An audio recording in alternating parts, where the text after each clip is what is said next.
തിരുവചനം തിരുവചനം. ഈശോ മിശിഹായ്ക്ക് സ്തുതിയായിരിക്കട്ടെ.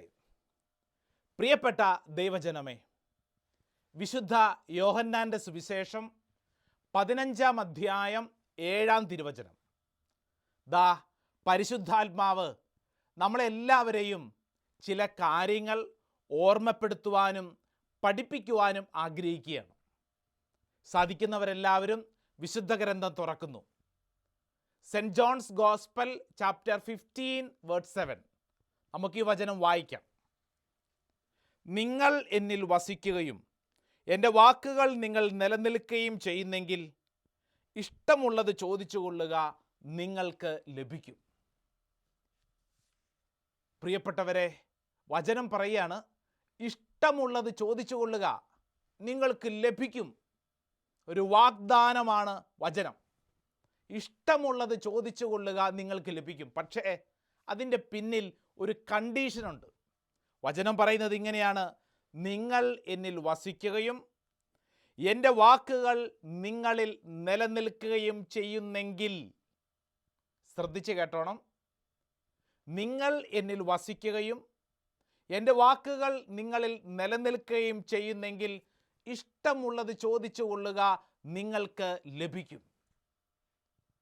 ഈ വചനത്തിൻ്റെ അഭിഷേകം ഈ ശുശ്രൂഷയിൽ പങ്കെടുക്കുന്ന സകലരിലും കുടുംബങ്ങളിലും സംഭവിക്കപ്പെടട്ടെ എന്ന് പ്രാർത്ഥിക്കുകയാണ്. ഒരു ചെറിയ ചോദ്യം ചോദിച്ചോട്ടെ. ചോദ്യം ഇതാണ്: മഹാമാരിയുടെ ദുരിതമൊക്കെ പല രൂപത്തിലും ഭാവത്തിലും പല സ്ഥലങ്ങളിലും ഉണ്ടല്ലോ. നിങ്ങളൊക്കെ താമസിക്കുന്ന ഇടങ്ങളിൽ ദേവാലയങ്ങളൊക്കെ തുറന്നോ? ധ്യാന കേന്ദ്രങ്ങളിലും പ്രാർത്ഥനാ മന്ദിരങ്ങളൊക്കെ സാവധാനം തുറന്നോ? ഒന്ന് അന്വേഷിക്കണം. വിശുദ്ധ കുർബാനയിൽ പങ്കെടുക്കുവാൻ നിങ്ങൾക്ക് അവസരമുണ്ടോ? ഉണ്ടെങ്കിൽ അത് ഉപയോഗിക്കുന്നുണ്ടോ? ഇത് തികച്ചും വ്യക്തിപരമായൊരു ചോദ്യമാണ്. കാരണം പല സ്ഥലങ്ങളിലും ദേവാലയങ്ങളിലും ശുശ്രൂഷ കേന്ദ്രങ്ങളൊക്കെ തുറക്കപ്പെട്ടിരിക്കുന്നു. പക്ഷേ പള്ളിക്കകത്തൊന്നും ആളുകളില്ല. ചോദിച്ചു വരുമ്പോൾ പറയുന്നു, അച്ഛാ ഓൺലൈനിലുണ്ടല്ലോ, അത് പോരെ? ഓൺലൈൻ കൊണ്ട് തൃപ്തിപ്പെട്ടാൽ മതിയോ? പ്രിയപ്പെട്ടവരെ, ഇന്നത്തെ ഈ വചനത്തെക്കുറിച്ച് വായിച്ച് ധ്യാനിക്കുമ്പോൾ ഈശോ ക്ഷണിക്കുന്നത് വലിയ ഒരു സ്നേഹബന്ധത്തിലേക്കാണ്. നിങ്ങൾ എന്നിൽ വസിക്കുകയും എൻ്റെ വാക്കുകൾ നിങ്ങൾ നിലനിൽക്കുകയും ചെയ്യുന്നെങ്കിൽ ഇഷ്ടമുള്ളത് ചോദിച്ചുകൊള്ളുക എന്ന് പറയുമ്പോൾ അതിൻ്റെ പിന്നിൽ ഒരു വലിയ സ്നേഹബന്ധമുണ്ടെന്ന് വചനം ഓർമ്മപ്പെടുത്തുകയാണ്. അപ്പോൾ ആ ബന്ധത്തിൽ നിന്നാണ് ഇഷ്ടമുള്ളത് ചോദിച്ചുകൊള്ളുക, നിങ്ങൾക്ക് ലഭിക്കുമെന്നുള്ള വാഗ്ദാനം വരുന്നത്. ആ ബന്ധം ഏറ്റവും കൂടുതൽ നമ്മളൊക്കെ അനുഭവിക്കുന്നത് എവിടുന്നാ? വിശുദ്ധ കുർബാനയിൽ നിന്നല്ലേ?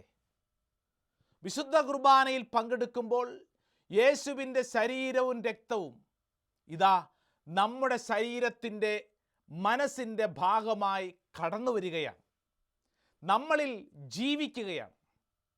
ഇതല്ലേ ഒരു ദൈവമകൻ്റെയും ദൈവമകളുടെ ഏറ്റവും വലിയ ഭാഗ്യം? ദൈവം ഒരു മനുഷ്യനിൽ വസിക്കുന്നു. അനാഥരായി വിടാതെ, ഒറ്റയ്ക്ക് വിടാതെ നിന്നിൽ വസിക്കുന്ന ഒരു ദൈവ ചൈതന്യം.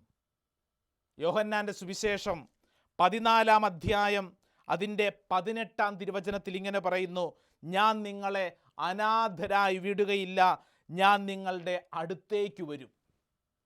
എന്തൊരു വലിയ ഉറപ്പാണ്! ഈ മഹാമാരിയുടെ ദുരിതം പേറുമ്പോൾ നീ ഒരു കാര്യം ഉറപ്പിക്കുക: ഞാൻ ഒറ്റയ്ക്കല്ല. എൻ്റെ ജീവിതത്തിൽ എൻ്റെ ദൈവ സാന്നിധ്യം, ഒരു സ്നേഹബന്ധം നമ്മുടെയൊക്കെ ജീവിതത്തിലുണ്ടെന്ന് ഈ വചനം വീണ്ടും ഉറപ്പിക്കുകയാണ്. അതുകൊണ്ടാണ് യോഹന്നാൻ്റെ സുവിശേഷം 14-ാം അധ്യായം അതിൻ്റെ 17-ാം തിരുവചനത്തിൽ ഇങ്ങനെ പറയുന്നു: അവൻ നിങ്ങളോടൊത്ത് വസിക്കുന്നു, നിങ്ങളിൽ ആയിരിക്കുകയും ചെയ്യും. അവൻ, യേശു, നിങ്ങളിൽ വസിക്കുന്നു, അവൻ നിങ്ങളോടൊത്തായിരിക്കും. പ്രിയപ്പെട്ടവരെ, ഇതൊരു സ്നേഹബന്ധമാണ്. ക്രൈസ്തവ മതത്തിൻ്റെ ഏറ്റവും വലിയ പ്രത്യേകതയും അത് തന്നെയല്ലേ? ഇതൊരു ബന്ധമാണ്. ദൈവവും മനുഷ്യനും തമ്മിലുള്ള ഒരു ഉടമ്പടി ബന്ധം. അപ്പം അതുകൊണ്ട് ഈ ശുശ്രൂഷയിൽ പങ്കെടുക്കുന്ന ഓരോരുത്തരും അഭിമാനത്തോടു കൂടി ആയിരിക്കണം. എന്തിനു വേണ്ടി? ഞാൻ ഒരു ബന്ധത്തിൻ്റെ ഭാഗമാണ്. ഒരുപക്ഷെ നീ വീട്ടിൽ ഒറ്റപ്പെട്ടിട്ടുണ്ടാവും. നിന്റെ ബന്ധുക്കളെന്ന് കരുതുന്നവർ നിന്നെ മാറ്റി നിർത്തിയിട്ടുണ്ടാവും. ഒരുപക്ഷെ നിനക്ക് നിന്നെ തന്നെ ഒന്നിനും കൊള്ളില്ല എന്നൊരു ചിന്തയുണ്ടാവും. അങ്ങനെ പലതരത്തിലുള്ള നെഗറ്റീവായ ചിന്തകളിലൂടെയൊക്കെ കടന്നു പോകുന്ന വ്യക്തിയാവാം നീ. പക്ഷെ നീ ഒരു കാര്യം ഉറപ്പിക്കണം, നിന്നെ അനാഥനായി വിടാൻ നിന്നെ സൃഷ്ടിച്ച ദൈവം ആഗ്രഹിക്കുന്നില്ല. ഒരു സ്നേഹബന്ധത്തിൻ്റെ ഭാഗമായി നിന്നെ നിലനിർത്താൻ ദൈവം ആഗ്രഹിക്കുന്നു. അതുകൊണ്ടാണ് ഇന്ന് ഈ ശുശ്രൂഷയിൽ പങ്കെടുക്കുന്നവരോട് ആവർത്തിച്ച് ദൈവത്തിൻ്റെ വചനം പറയുന്നത്. യോഹന്നാൻ്റെ സുവിശേഷം 15-ാം അധ്യായം 7-ാം തിരുവചനം, നിങ്ങൾ എന്നിൽ വസിക്കുകയും എൻ്റെ വാക്ക് നിങ്ങൾ നിലനിൽക്കുകയും ചെയ്യുന്നെങ്കിൽ ഇഷ്ടമുള്ളത് ചോദിച്ചു കൊള്ളുക. ഈ വചനത്തിൻ്റെ പശ്ചാത്തലം നമുക്കറിയാം. മുന്തിരിച്ചെടിയും ശാഖകളും. 15-ാം അധ്യായം യോഹന്നാൻ്റെ സുവിശേഷം അതാണ് പഠിപ്പിക്കുന്നത്. മുന്തിരിച്ചെടിയും ശാഖകളും. ശാഖ മുന്തിരിച്ചെടിയോട് ചേർന്നിരിക്കുന്നു. അത്രയുമുള്ള ഒരു സ്നേഹബന്ധം, അത്രയുമുള്ള ഒരു സ്നേഹബന്ധം. അപ്പോൾ ഈ ശുശ്രൂഷയിൽ പങ്കെടുക്കുന്ന ഒരു കാര്യം മനസ്സിൽ ഉറപ്പിക്കണമേ, നമ്മളൊക്കെ ഈ സ്നേഹബന്ധത്തിൻ്റെ ഭാഗമാണ്. റിലീജിയൻ, മതം എന്നുള്ള വാക്ക് തന്നെ കടന്നു വന്നിരിക്കുന്നത് ഈ ബന്ധം എന്നുള്ള വാക്കിൽ നിന്നാണ്. ബന്ധമാണ് ദൈവവും മനുഷ്യനും തമ്മിലുള്ള ബന്ധം. പ്രത്യേകിച്ച് വിശുദ്ധ ഗ്രന്ഥം നമ്മളെ പഠിപ്പിക്കുന്നത് ഇത്രമേൽ ആഴമേറിയ മറ്റൊരു ബന്ധം ഇല്ല എന്നുള്ള കാര്യമാണ്. പഴയ നിയമത്തിൽ ദൈവവും മനുഷ്യരും തമ്മിലുള്ള ബന്ധത്തെക്കുറിച്ച് പഠിക്കുമ്പോൾ നമ്മൾ മനസ്സിലാക്കുന്നൊരു കാര്യം, മോശയും പൂർവ്വപിതാക്കളൊക്കെ അനുഭവിച്ചറിഞ്ഞ ദൈവ സാന്നിധ്യം അത് അവർക്ക് പുറമെയാണ്. അവർ മലമുകളിലും അവരുടെ ജീവിത അനുഭവങ്ങളിലൊക്കെ അവർ ദൈവ സാന്നിധ്യം അനുഭവിക്കുകയാണ്. എന്നാൽ പുതിയ നിയമവും പഴയ നിയമവും തമ്മിലുള്ള വ്യത്യാസം എന്താണെന്ന് ചോദിച്ചാൽ, പഴയ നിയമത്തിൽ പുറമേ അനുഭവിച്ച കാര്യം പുതിയ നിയമത്തിൽ ഉള്ളിൽ അനുഭവിക്കുകയാണ്. ഓരോ വ്യക്തിയുടെയും ഉള്ളിൽ അനുഭവിക്കുകയാണ്. യോഹന്നാൻ്റെ സുവിശേഷം 6-ാം അധ്യായം അതിൻ്റെ 56-ാം വചനം പറയുന്നു, എൻ്റെ ശരീരം ഭക്ഷിക്കുകയും എൻ്റെ രക്തം പാനം ചെയ്യുകയും ചെയ്യുന്നവൻ എന്നിലും ഞാൻ അവനിലും വസിക്കുന്നു. ഒരു വ്യക്തിയുടെ ജീവിതത്തിൽ വസിക്കുന്ന ഒരു സ്നേഹബന്ധം. പുതിയ നിയമത്തിൽ പ്രത്യേകിച്ച് ഈ ബന്ധം ആവർത്തിച്ച് ആവർത്തിച്ച് നമ്മളെ പഠിപ്പിക്കുന്നുണ്ട്. എൻ്റെ പ്രിയ സഹോദര സഹോദരി, ഈ ബന്ധത്തിൻ്റെ ഭാഗമാണ് നമ്മളൊക്കെ. അതുകൊണ്ട് വിശുദ്ധ കുർബാന ഓൺലൈൻ കണ്ട് തൃപ്തി അടയാനല്ല, പള്ളിയിൽ പോയാൽ വിശുദ്ധ കുർബാന കണ്ട് പോരാനല്ല, മറിച്ച് ആ വിശുദ്ധ കുർബാനയിൽ പങ്കെടുക്കുക, വിശുദ്ധ കുർബാന സ്വീകരിക്കുക. ഒരുപക്ഷെ വെറുതെ പള്ളിയിൽ പോയി പങ്കെടുത്തു വരുന്നവരാണെങ്കിൽ ഒരു കാര്യം ഇന്ന് ഈ ശുശ്രൂഷ അവസരത്തിൽ ഉറപ്പിക്കുക, ഞാൻ വിശുദ്ധ കുർബാന സ്വീകരിക്കും. പ്രിയപ്പെട്ടവരെ, അങ്ങനെ സ്വീകരിക്കുമ്പോൾ സംഭവിക്കുന്ന കാര്യം എന്താണ്? അത്ഭുതകരമായ മാറ്റം വിശുദ്ധ കുർബാന നമ്മുടെ ജീവിതത്തിൽ സംഭവിപ്പിക്കും. നമ്മൾ വെറുതെ ഒരു പ്രസാദം സ്വീകരിക്കുന്ന പോലെ അല്ലല്ലോ, മറിച്ച് ഇതൊരു ബന്ധമായതുകൊണ്ട് നമ്മുടെ ജീവിതത്തിൻ്റെ ആകമാനമുള്ള കാഴ്ചപ്പാടുകളെ ഇത് മാറ്റിമറിക്കുകയാണ്. നമ്മുടെ സ്വഭാവത്തെ മാറ്റും. വിശുദ്ധ കുർബാന നമ്മുടെ സ്വഭാവത്തെ മാറ്റും. ഈ ബന്ധം നമ്മുടെ സ്വഭാവത്തെ മാറ്റും, ചിന്താഗതികളെ മാറ്റിമറിക്കും. നമ്മളൊക്കെ ചിന്തിച്ച് നോക്കിക്കേ, സാധാരണഗതിയിൽ ഒരു മനുഷ്യനോടുള്ള ബന്ധം നമ്മുടെയൊക്കെ സ്വഭാവത്തെ പലപ്പോഴും മാറ്റിമറിക്കാറില്ലേ? എനിക്ക് പരിചയമുള്ള ഒരു ചെറുപ്പക്കാരൻ, അവനോട് അവൻ്റെ കുടുംബത്തിൽ പലതവണ ഉപദേശങ്ങൾ കൊടുത്തു. കാരണം അവൻ ഈ സിഗരറ്റ് വലിക്കും, മദ്യപിക്കും.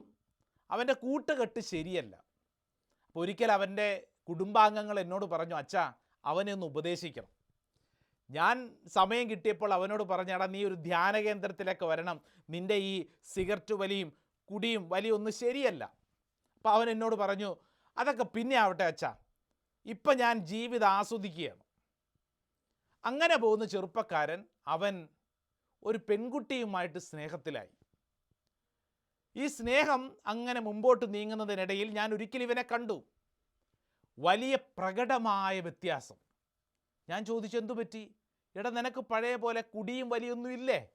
അപ്പോൾ അവൻ പറഞ്ഞു, അച്ഛാ ഞാനൊരു പെൺകുട്ടിയുമായിട്ട് പ്രണയത്തിലാണ്, ആ പെണ്ണിന് ഞാൻ വലിക്കുന്നതും കുടിക്കുന്നതും ഇഷ്ടമല്ല, അതുകൊണ്ട് ഞാനത് നിർത്തി. ശ്രദ്ധിക്കണം, ചില മനുഷ്യരോടുള്ള ഇടപെടലുകൾ നമ്മുടെയൊക്കെ സ്വഭാവം മാറ്റിമറിക്കുന്നു. അതാണ് ഈ ചെറുപ്പക്കാരൻ്റെ ഉത്തരം. ചില മനുഷ്യരോടുള്ള ഇടപെടലുകൾ, എനിക്കറിയാവുന്ന എൻ്റെ കൂടെ പഠിച്ച ഒരു മിടുക്കനായവൻ, ഒറ്റ കുഴപ്പമുള്ളൂ, അവന് ഭയങ്കരമായ ദേഷ്യപ്രകൃതിയാണ്. തൊട്ടതിനും പിടിച്ചതിനും ദേഷ്യപ്പെടും. ഈ മൂക്കത്ത് ശുണ്ടി എന്നൊക്കെ പറയുന്ന ആളുകളില്ലേ, ഒരുപക്ഷെ നമ്മുടെയൊക്കെ വീട്ടിൽ അങ്ങനെയുള്ള ആളുകളുണ്ട്. വഴിയേ പോയാൽ അരിഞ്ഞു കളയും, അത്രമേൽ ദേഷ്യം. അപ്പോൾ ഈ എൻ്റെ കൂട്ടുകാരന് ഇങ്ങനൊരു കുഴപ്പമുണ്ട്, അവൻ ഭയങ്കര ദേഷ്യക്കാരനാണ്. അവൻ കല്യാണമൊക്കെ കഴിച്ചു, അവനിപ്പോൾ ഒരു കുട്ടിയായി. കുറച്ച് നാളുകൾക്ക് മുമ്പ് ഞങ്ങളൊരു കൂട്ടായ്മയിൽ ഞാനിവനെ വീണ്ടും കണ്ടു. ഞാൻ കണ്ടപ്പോൾ അവൻ വളരെ ശാന്തനായിരിക്കുന്നു, ഒരു കുഞ്ഞാടിനെ പോലെ പാവം. അപ്പം ഞാൻ അവനോട് ചോദിച്ചു, എടാ നീയല്ലേ ഭയങ്കര ദേഷ്യക്കാരനായിരുന്നവൻ, നിൻ്റെയൊക്കെ ദേഷ്യം എത്രത്തോളം ഞങ്ങളൊക്കെ അനുഭവിച്ചിട്ടുണ്ട്, നിൻ്റെ ആ ചൂടൻ സ്വഭാവമൊക്കെ പോയോ? അപ്പോൾ അവൻ പറഞ്ഞു, എൻ്റെ ചൂടൻ സ്വഭാവമൊക്കെ പോയി. അപ്പോൾ ഞാൻ ചോദിച്ചു, അതെങ്ങനെ പോയി? അപ്പോൾ അവൻ പറഞ്ഞു, ഞാൻ കല്യാണം കഴിച്ച പെണ്ണ് എന്നേക്കാൾ ദേഷ്യക്കാരിയാണ്, അതുകൊണ്ട് ഞാൻ എൻ്റെ ദേഷ്യം കൊണ്ട് നടന്നിട്ട് കാര്യമൊന്നുമില്ല. ശ്രദ്ധിക്കണം, ചില മനുഷ്യരോടുള്ള ഇടപെടലുകൾ, ബന്ധം നമ്മുടെ സ്വഭാവം മാറ്റിമറിക്കും. ഞാനിത് പറയുമ്പോൾ ചിലരുടെയൊക്കെ ഉള്ളിൽ വിവാഹശേഷം വന്ന മാറ്റങ്ങളൊന്ന് ചിന്തിക്കുന്നത് നല്ലതാണ്. എന്തായിരുന്നു അല്ലേ? കല്യാണത്തിന് മുമ്പൊക്കെ എന്തായിരുന്നു? വിവാഹശേഷം സ്വഭാവങ്ങൾ മാറ്റിമറിക്കപ്പെട്ടു, രീതികൾക്ക് വ്യത്യാസം വന്നു തുടങ്ങി. പ്രിയപ്പെട്ടവരെ, അപ്പോൾ നമുക്കൊരു കാര്യം മനസ്സിലായി, മനുഷ്യരോടുള്ള ബന്ധം നമ്മുടെ സ്വഭാവത്തെ മാറ്റിമറിക്കുമെങ്കിൽ ഇതാ യേശുവിനോടുള്ള ബന്ധം എത്രമേൽ നമ്മുടെ ജീവിതത്തെ മാറ്റിമറിക്കുകയില്ല. വിശുദ്ധ കുർബാന സ്വീകരിക്കുന്ന ഒരു വ്യക്തിയുടെ ഉള്ളിൽ സംഭവിക്കുന്ന അടിസ്ഥാനപരമായ കാര്യം അതുതന്നെയാണ്. യേശുവിനെ അനുഭവിക്കുന്ന ഒരു വ്യക്തിയുടെ ജീവിതത്തിൽ പ്രകടമായ മാറ്റങ്ങൾ സംഭവിച്ചു തുടങ്ങും.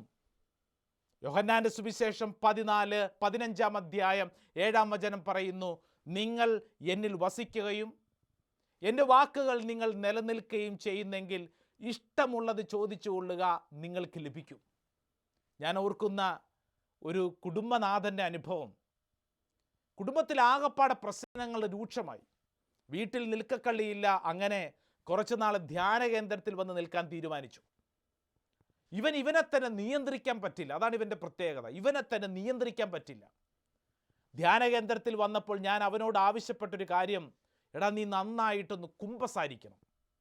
നിൻ്റെ കഴിഞ്ഞകാല ജീവിതത്തിലെ പാപങ്ങൾ, ആ പാപങ്ങളുടെ വേരുകളൊക്കെ കണ്ടെത്തി നന്നായിട്ടൊന്ന് കുമ്പസാരിക്കണം. അതിനുശേഷം വിശുദ്ധ കുർബാന, നീ ധ്യാന കേന്ദ്രത്തിൽ താമസിക്കുന്ന എല്ലാ ദിവസവും വിശുദ്ധ കുർബാന സ്വീകരിക്കണം. അവൻ സമ്മതിച്ചു. അവൻ നന്നായിട്ട് കർത്താവിൻ്റെ മുമ്പിൽ അനുതപിച്ച് കരഞ്ഞ് കുമ്പസാരിച്ചു. അതിനുശേഷം എല്ലാ ദിവസവും അവൻ വിശുദ്ധ കുർബാന സ്വീകരിക്കുകയാണ്.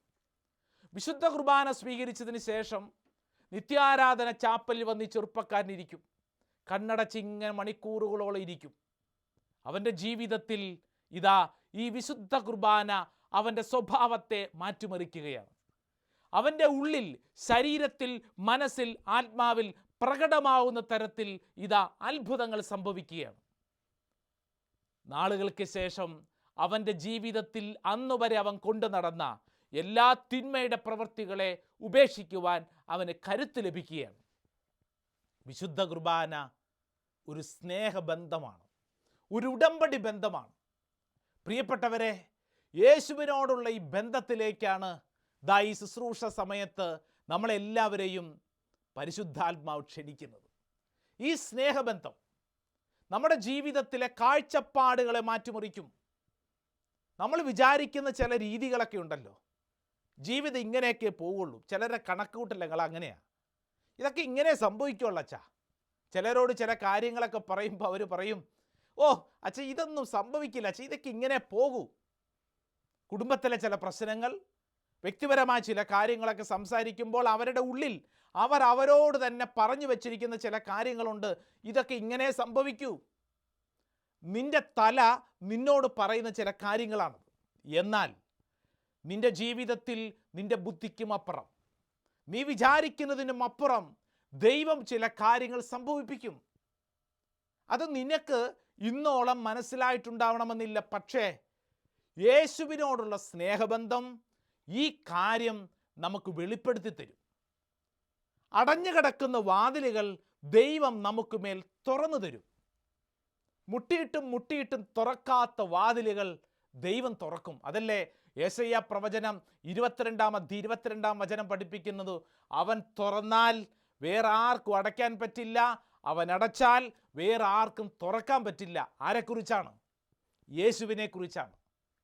യേശു ഒരു വ്യക്തിയുടെ ജീവിതത്തിലോട്ട് പ്രവേശിക്കുമ്പോൾ സംഭവിക്കുന്ന കാര്യം, ഒരു പക്ഷേ നിന്റെ വീട്ടുകാരും നാട്ടുകാരും കൂട്ടുകാരും ഒക്കെ നിന്റെ ജീവിതത്തിൽ വാതിലിൽ അടച്ചിട്ടിരിക്കുകയായിരിക്കും. നീ രക്ഷപ്പെടില്ല എന്ന് പറഞ്ഞിട്ടുണ്ടാവും.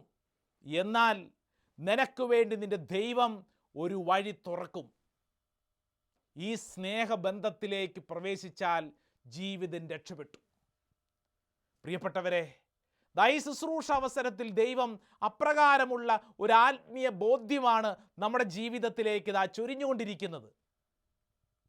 ലൂക്കാസ് വിശേഷം 11-ാം അധ്യായം അതിൻ്റെ 1 മുതലുള്ള വചനത്തിൽ യേശു പഠിപ്പിച്ച മനോഹരമായ പ്രാർത്ഥനയെക്കുറിച്ചാണ്. അതിനുശേഷം ആ പ്രാർത്ഥനയുടെ അടുത്ത തലം നമ്മുടെ മുമ്പിൽ പ്രാർത്ഥനയുടെ ശക്തി എന്ന പേരിൽ 5-ാം വചനം തൊട്ട് എഴുതി വച്ചിട്ടുണ്ട്. അതിൽ ഈശോ ഒരു ഉപമ പോലെ ഒരു കാര്യം നമ്മളോട് പറയുന്നു. ലൂക്കാസ് വിശേഷം 11-ാം അധ്യായം 6 മുതലുള്ള വചനം. ഒരു സ്നേഹിതൻ യാത്രാമധ്യേ എൻ്റെ അടുക്കൽ വന്നിരിക്കുന്നു, അവന് കൊടുക്കുവാൻ എനിക്കൊന്നുമില്ല. അപ്പോൾ അവൻ്റെ സ്നേഹിതൻ അകത്തു നിന്നും മറുപടി പറയുന്നു, എന്നെ ഉപദ്രവിക്കരുത്, കതകടച്ചു കഴിഞ്ഞു, എൻ്റെ കുഞ്ഞുങ്ങളും എൻ്റെ കൂടെ കിടക്കയിലാണ്, എഴുന്നേറ്റ് നിനക്കൊന്നും തരാൻ സാധിക്കുകയില്ല. ഞാൻ നിങ്ങളോട് പറയുന്നു, അവൻ സ്നേഹിതനാണ് എന്നതിൻ്റെ പേരിൽ അവൻ ഒന്നും കൊടുക്കയില്ലെങ്കിൽ തന്നെ നിർബന്ധ നിമിത്തം എഴുന്നേറ്റ് അവന് വേണ്ടത് നൽകും. എന്ന് പറഞ്ഞാൽ ഒരു സ്നേഹബന്ധമുള്ളത് കൊണ്ട് അവന് വേണ്ടത് നൽകും. പ്രാർത്ഥനയെക്കുറിച്ചൊക്കെ ഈശോ പഠിപ്പിക്കുന്ന കാര്യം ഈ സ്നേഹബന്ധമാണ്. ചൊല്ലിത്തീർക്കേണ്ടതല്ല, മറിച്ച് സ്നേഹബന്ധത്തിലുള്ള വളർച്ച. ഇത് പറഞ്ഞു വരുമ്പോൾ നമ്മുടെയൊക്കെ കുടുംബത്തിലെ കുടുംബ പ്രാർത്ഥനയെക്കുറിച്ചൊക്കെ ചിന്തിക്കുന്നത് നല്ലതാണ്. കാരണം കടത്ത് കഴിക്കുന്നത് പോലെ ചെല്ലാൻ വേണ്ടി ഒരു താല്പര്യവുമില്ലാതെ ചൊല്ലിക്കൂട്ടുന്ന എന്തൊക്കെയോ കുറേ പ്രാർത്ഥന ചൊല്ലിക്കൂട്ടി എന്ന് വിചാരിക്കുന്നതാണ് പ്രാർത്ഥനയെങ്കിൽ തെറ്റിയെന്ന് വചനം പഠിപ്പിക്കുകയാണ്. ഇതൊരു സ്നേഹബന്ധമാണ്. പ്രാർത്ഥന സ്നേഹബന്ധമാണ്. നമ്മൾ ദൈവസന്നിധിയിൽ പ്രാർത്ഥിക്കുന്നതൊക്കെ ഇതൊരു ബന്ധത്തിൻ്റെ ഭാഗമാണ്. പ്രാർത്ഥിക്കുമ്പോൾ ഈ സ്നേഹിതനിതൊന്നും മനസ്സിലാവണ്ടേ? ചിലരുടെയൊക്കെ പ്രാർത്ഥന അങ്ങനെയല്ലേ? നന്മ നിറഞ്ഞ മറിയമേ എന്നൊക്കെ ചൊല്ലുന്നത് എത്ര സ്പീഡിലാണ്. സ്വർഗസ്ഥനായ ഞങ്ങളുടെ പിതാവേ, അല്ലേ? പ്രാർത്ഥനകളൊക്കെ ചെല്ലാൻ വേണ്ടി ചൊല്ലുമ്പോൾ ആ സ്നേഹബന്ധം കുറഞ്ഞു പോകും. സ്നേഹമുണ്ടെങ്കിൽ ആ ബന്ധത്തിന് ഒരു വളർച്ചയുണ്ടാവും. നമ്മളൊക്കെ സ്നേഹമുള്ള ചിലരോടൊക്കെ മണിക്കൂറുകൾ സംസാരിക്കും. സ്നേഹമില്ലാത്തവരോട് എന്തു ചെയ്യും? പെട്ടെന്ന് ഫോൺ കട്ട് ചെയ്യും. അപ്പോൾ ഈ സ്നേഹമാണ് നമ്മുടെയൊക്കെ ബന്ധത്തിൽ അനിവാര്യത എന്ന് പറയുമ്പോൾ നമ്മുടെ കുടുംബത്തിലും വ്യക്തിജീവിതത്തിലും ദൈവത്തോടുള്ള സ്നേഹബന്ധം അത്ഭുതകരമായ കാര്യങ്ങൾ നിറവേറ്റുമെന്ന് ഇന്നത്തെ ഈ വചനം വാക്ക് നൽകുകയാണ്. യോഹന്നാൻ്റെ സുവിശേഷം 15 അധ്യായം 7 തിരുവചനം, നിങ്ങൾ എന്നിൽ വസിക്കുകയും എൻ്റെ വാക്കുകൾ നിങ്ങളിൽ നിലനിൽക്കുകയും ചെയ്യുന്നെങ്കിൽ ഇഷ്ടമുള്ളത് ചോദിച്ചു കൊള്ളുക, നിങ്ങൾക്ക് ലഭിക്കും. പ്രിയപ്പെട്ട ദൈവജനമേ, ഈ സ്നേഹബന്ധത്തിൽ വളരാൻ നമുക്ക് തീരുമാനമെടുക്കാം. ബന്ധമാണെങ്കിൽ അതിനൊരു വളർച്ച വേണം. ദൈവവുമായിട്ടുള്ള നമ്മുടെ ബന്ധം, സ്നേഹബന്ധം, ഇതിന് വളർച്ച വേണം. പണ്ടത്തെ പോലെ മാറിയിരുന്ന പോരാ, മറിച്ച് ഈ സ്നേഹബന്ധത്തിനൊരു വളർച്ച വേണം. പെസഹ തിരുനാളിൽ ഈശോ അപ്പവും വീഞ്ഞും എടുത്തിട്ട് പറഞ്ഞ് പഠിപ്പിച്ച കാര്യം, ഇതെൻ്റെ ശരീരമാണ്, ഇതെൻ്റെ രക്തമാണ്, ഇത് വാങ്ങുന്ന വ്യക്തി എന്ത് സംഭവിക്കും? ഇത് ഭക്ഷിക്കുന്ന വ്യക്തി ഇതാ ഞാനായി തീരുകയാണ്, നിങ്ങൾ എന്നിൽ വസിക്കുകയാണ്. വിശുദ്ധ കുർബാന സ്വീകരിക്കുമ്പോൾ സംഭവിക്കുന്ന ഈ കാര്യം നമ്മുടെയൊക്കെ ചിന്താഗതികളെ മാറ്റിമറിക്കുന്ന അത്ഭുതങ്ങളുടെ കാര്യം. ഈ സമയം നമുക്ക് ഉറപ്പിക്കാം, വിശുദ്ധ കുർബാന പങ്കെടുക്കുവാൻ ഓൺലൈൻ മാത്രമല്ല, മറിച്ച് നമ്മുടെയൊക്കെ വീടിന് ചുറ്റും, താമസിക്കുന്നിടങ്ങൾക്ക് ചുറ്റും വിശുദ്ധ കുർബാനയുടെ അവസരങ്ങളുണ്ട്. അത് കണ്ടെത്താൻ, വിശുദ്ധ കുർബാനയിൽ പങ്കെടുക്കാൻ തീരുമാനം. അല്പം കഷ്ടപ്പാടാണ്, പക്ഷേ തീരുമാനിക്കുക. പലരും പറയുന്ന കാര്യം, കുർബാനയുടെ ആ സമയം അങ്ങനെ ആയതുകൊണ്ട് എനിക്ക് പോകാൻ പറ്റുന്നില്ല, എൻ്റെ ജോലി തിരക്ക് അതിങ്ങനെ ആയതുകൊണ്ട്. പക്ഷേ ഇതിനൊരു പ്രാധാന്യം കൊടുത്തു നോക്കിക്കേ. ജീവിതം മുഴുവൻ ഈ വിശുദ്ധ കുർബാനയോടൊന്ന് ചേർത്ത് വെച്ച് നോക്കിക്കേ, കാര്യങ്ങൾക്ക് മാറ്റം ഉണ്ടാവും. നിന്റെ പ്രാധാന്യം അത് വിശുദ്ധ കുർബാനയോട് ചേർത്ത് വെച്ചേ. ആ ബന്ധത്തിൽ നിന്ന് കടന്നു വരുന്നതൊക്കെ മറ്റനേക മേഖലകളിലേക്ക് അത് ഒഴുകാൻ തുടങ്ങും. ഫുൾട്ടൻ ജെ ഷീൻ എന്ന് പറയുന്ന ദൈവശാസ്ത്രജ്ഞൻ പറയുന്നത്, ഒരു കുറ്റിയിൽ കെട്ടിയിട്ടിരിക്കുന്ന പശുവിനെ പോലെയാണ് അൾത്താരയോട് ചേർന്നുള്ള ഒരു ക്രിസ്ത്യാനിയുടെ ജീവിതം എന്നാണ്. ഒരു ഉപമയാണ്. എന്താ കുറ്റിയിൽ കെട്ടിയിട്ടിരിക്കുന്ന പശുവിൻ്റെ പ്രത്യേകത? നമ്മുടെയൊക്കെ വീട്ടിലും ചുറ്റുവട്ടത്തും പറമ്പിലും തൊടിയിലൊക്കെ കാണുന്നില്ലേ? പശുവിനെ കൊണ്ട് കെട്ടിയിടും അല്ലേ? ആ തെങ്ങിന് ചുറ്റും, ആ കമ്പിക്ക് ചുറ്റും ഒക്കെ കെട്ടിയിടും. എന്ത് സംഭവിക്കും? ആ പശു ആ കമ്പിക്ക് ചുറ്റും, തെങ്ങിന് ചുറ്റും, അതിന് ചുറ്റും ഇങ്ങനെ കറങ്ങിക്കൊണ്ടിരിക്കും. അതിനപ്പുറത്തേക്ക് അത് പോവില്ല. ഒരു കുറ്റിയിൽ കെട്ടിയിട്ടിരിക്കുന്ന പശുവിനെ പോലെയാണ് വിശുദ്ധ കുർബാനയോട് ചേർത്ത് വയ്ക്കപ്പെട്ടിരിക്കുന്ന ഒരു ദൈവവിശ്വാസി. അതൊരു ബന്ധമാണ്, ഉറപ്പിക്കപ്പെട്ടിരിക്കുന്നൊരു ബന്ധം. വിശുദ്ധ കുർബാനയിൽ അർപ്പിക്കുന്നതൊന്നും ഇന്നുവരെ മോശപ്പെട്ടിട്ടില്ലല്ലോ. വിശുദ്ധ കുർബാനയിൽ അർപ്പിച്ചതൊന്നും ഇന്നുവരെ ഉത്തരം കിട്ടാതെ പോയിട്ടില്ലല്ലോ. ഇത് പറയുമ്പോൾ അനേകരുടെ ഉള്ളിൽ അനേക സാക്ഷ്യങ്ങളൊക്കെ വരുന്നുണ്ടാവും. അച്ഛാ, കുർബാനയിൽ പങ്കെടുത്തിട്ട് കിട്ടിയ അനുഗ്രഹം, കുർബാനയിൽ പങ്കെടുത്തിട്ട് കിട്ടുന്ന സ്നേഹബന്ധത്തിൻ്റെ വലിയൊരു അഭിഷേകം. പ്രിയപ്പെട്ടവരെ, കുറ്റിയിൽ കെട്ടിയിരിക്കുന്ന പശുവിനെ പോലെ വിശുദ്ധ കുർബാനയിൽ പങ്കെടുക്കുവാനും പ്രാർത്ഥിക്കുവാനുമുള്ള വളരെ ശക്തമായൊരു തീരുമാനം. പ്രത്യേകിച്ച് എല്ലാ വീട്ടിൽ നിന്ന് ആരെങ്കിലും ഒരാളെങ്കിലും നിർബന്ധമായിട്ടെങ്കിലും വിശുദ്ധ കുർബാനയിൽ പങ്കെടുക്കണം. ആ കുടുംബത്തിലേക്ക് അനുഗ്രഹം സ്വീകരിച്ചു കൊണ്ടിരുന്ന വ്യക്തിയാണത്. ഒരുപക്ഷെ എല്ലാവർക്കും എല്ലാ ദിവസവും പോകാൻ പറ്റണമെന്നില്ല, പക്ഷേ പോകാൻ പറ്റുന്ന കുടുംബങ്ങളുണ്ട്, അവർ പോവണം. എന്നാൽ എല്ലാ വീട്ടിൽ നിന്നും ഒരാളെങ്കിലും നിർബന്ധമായും വിശുദ്ധ കുർബാനയിൽ പങ്കെടുത്ത് ആ അഭിഷേകവും സ്വീകരിച്ചു കൊണ്ടുവരുമ്പോൾ ആ വ്യക്തി ആയിരിക്കുന്നിടം പ്രകാശിക്കാൻ തുടങ്ങും. ആ കുടുംബത്തിൻ്റെ ഇരുട്ട് മാറാൻ തുടങ്ങും. നമ്മുടെയൊക്കെ കുടുംബങ്ങളുടെ നന്മയും അതല്ലായിരുന്നു. ചിന്തിച്ചു നോക്കിക്കേ, എങ്ങനെയാണ് നമ്മുടെയൊക്കെ കുടുംബങ്ങൾ ഇന്ന് നിലനിൽക്കുന്നത്? നമ്മുടെയൊക്കെ പൂർവ്വപിതാക്കൾ ദേവാലയങ്ങളിൽ പോയി പ്രാർത്ഥിച്ചിരുന്ന, വിശുദ്ധ കുർബാന സ്വീകരിച്ചിരുന്ന ആ വലിയ നന്മ. കഷ്ടപ്പാടാണ്. പ്രായമേറിയെത്തിയിട്ടും നമ്മുടെയൊക്കെ പ്രിയപ്പെട്ടവരൊക്കെ ദേവാലയത്തിലേക്ക് പോകും നമ്മൾ കാണുന്നില്ലേ? ഇന്നൊക്കെ പല സ്ഥലങ്ങളിലും ചെല്ലുമ്പോൾ കാണുന്ന കാഴ്ച എന്താ? പ്രായമേറിയെത്തിയ ചേട്ടൻ അതിരാവിലെ കഷ്ടപ്പെട്ടിട്ടാണെങ്കിലും പള്ളിയിലേക്ക് വരും. ചട്ടയും മുണ്ടും ഉടുത്ത ചേടത്തിമാർ നടക്കാൻ പോലും വയ്യെങ്കിലും കഷ്ടപ്പെട്ട് വരും. എന്നാൽ ആരോഗ്യമുള്ള ദൃഢഗാത്രരായിട്ടുള്ള ആളുകളൊക്കെ എന്ത് ചെയ്യുന്നു? പലരും അവർ നടക്കാൻ പോകുന്നുണ്ട്, ജിംനേഷ്യത്തിൽ എക്സസൈസിന് പോകുന്നുണ്ട്, പല കാര്യങ്ങൾക്ക് സമയമുണ്ട്. കിടന്നുറങ്ങുന്നുണ്ട്. വിശുദ്ധ കുർബാന, ദേവാലയം എന്നൊക്കെ പറയുമ്പോൾ സമയമില്ല. അതിലൊരു പൈശാചികതയുണ്ട്. പ്രിയപ്പെട്ട ദൈവജനമേ, ഈ മഹാമാരിയുടെയൊക്കെ ദുഃഖങ്ങളും ഭാരങ്ങളും ഏറ്റുവാങ്ങുമ്പോൾ നമുക്കാശ്വാസം വിശുദ്ധ കുർബാനയോട് ചേർത്ത് വയ്ക്കാം. ദേവാലയത്തിൽ വിശുദ്ധ കുർബാനയിൽ പങ്കെടുത്ത് വിശുദ്ധ കുർബാന സ്വീകരിക്കാനുള്ള തീരുമാനം, കുടുംബത്തിലുള്ള മറ്റുള്ളവരോട് ഈ കാര്യം പറഞ്ഞ് ബോധ്യപ്പെടുത്താനുള്ള തീരുമാനം, കുടുംബത്തിൻ്റെ അന്ധകാരത്തെ മാറ്റിമറിക്കുന്ന സ്നേഹത്തിൻ്റെ തീരുമാനം, ഈ ശുശ്രൂഷ സമയത്ത് സകലരിലും സംഭവിക്കപ്പെടട്ടെ എന്ന് ആശംസിക്കുകയാണ്.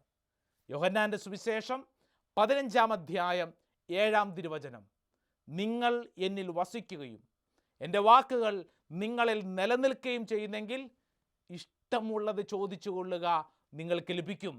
ഈ സ്നേഹബന്ധം അത്ഭുതങ്ങൾ ഉളവാക്കുന്ന സ്നേഹബന്ധമാണ്. ഈ സ്നേഹബന്ധത്തിലേക്ക് ഈശോ നമ്മളെല്ലാവരെയും ക്ഷണിക്കുന്നു. ഈശോ സമർത്ഥമായി അനുഗ്രഹിക്കട്ടെ. ആമേൻ.